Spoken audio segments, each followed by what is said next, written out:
my dear children. Today, Tara ma'am is going to tell you a story of Anansi.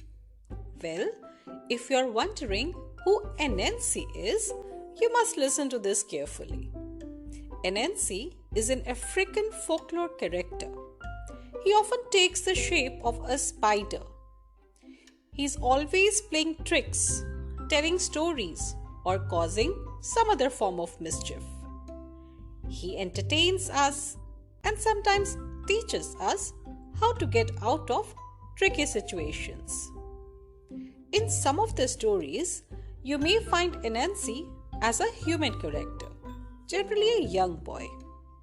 But spider or human, Anansi always ends up giving us a piece of wisdom. So, let's delve into one of the Anansi stories and see what it has got for us. In my story today, Anansi is a spider. All of you know that spiders have 8 legs. But Anansi has exceptionally 8 thin legs. After you listen to this story, you will know why. So, the name of our story is How Anansi Got 8 Thin Legs. Once upon a time, a long time ago, there lived a spider named Anansi. Anansi's wife was a very good cook.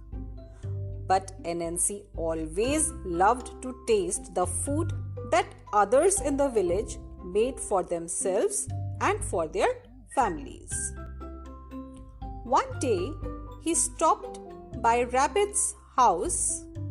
Rabbit was his good friend. "There are greens in your pot," cried Anansi excitedly. Anansi loved greens. "They're not quite done," said Rabbit. "But they will be soon. Stay and eat with me." "I would love to, Rabbit, but I have some things to do," Anansi said hurriedly.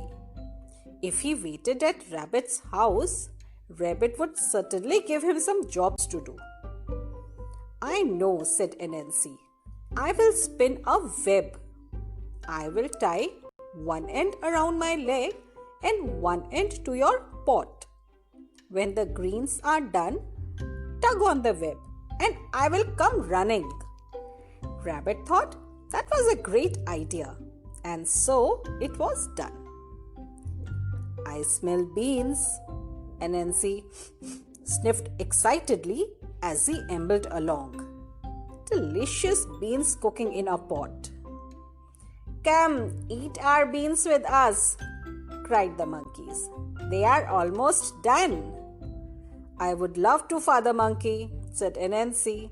And again, Anansi suggested he spin a web with one end tied around his leg and one end tied to the big bean pot. Father Monkey thought that was a great idea. All his children thought so too. And so it was done. "I smell sweet potatoes," Anansi sniffed happily as he ambled along. "Sweet potatoes and honey, I do believe." "Anansi," called his friend Hog, "my pot is full of sweet potatoes and honey. Come, share my food with me." "I would love to," said Anansi. And again, Anansi suggested he spin a web with one end tied around his leg and one end tied to the sweet potato pot. His friend Hawk thought that was a great idea, and so it was done.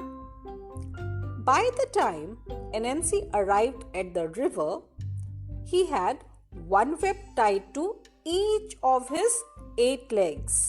Remember, spiders have 8 legs. This was a wonderful idea, Anansi told himself proudly. "I wonder whose pot will be ready first." Just then, Anansi felt a tug at his leg. "Aha!" said Anansi. "That is the web string tied to Rabbit's greens." He felt another, and another. Anansi was pulled 3 ways at once. Oh dear, said Anansi as he felt the fourth web string pull. And just then, he felt the fifth web string tug too, and the sixth, and the seventh, and the eighth. Anansi was pulled this way and that way as everyone pulled on the web strings at once. His legs were pulled thinner and thinner and thinner. Anansi rolled and tugged himself into the river. When all the webs had washed away, Anansi pulled himself painfully up on shore. Oh my, sighed Anansi. Perhaps that was not such a good idea after all. And children, to this day, Anansi the spider has 8 very thin legs. And he never got any food that day at all. Interesting, wasn't it?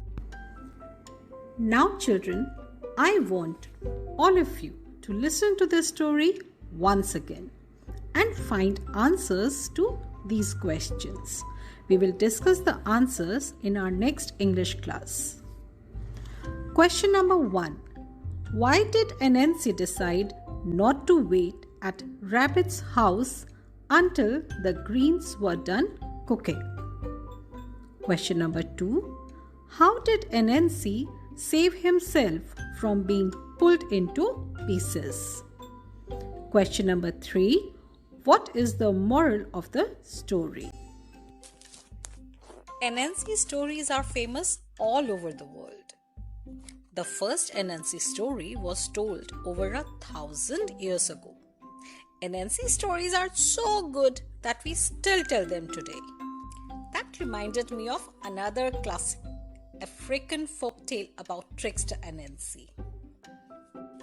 So, are you ready for this one? The name of this story is Anansi and Turtle. One hot summer day, Anansi picked up some juicy yams from his garden. I will bake these for dinner, he thought. Just as he was about to take a bite, someone knocked on his door. Knock, knock. Oh, whom do you think was there, children? Read the story Anansi and Turtle to find out who was this uninvited guest. What happened to Anansi's dinner? Also, after reading the story, you should have one question each to ask your classmates. We shall discuss this in our next English class. So, happy reading and happy learning. Bye-bye.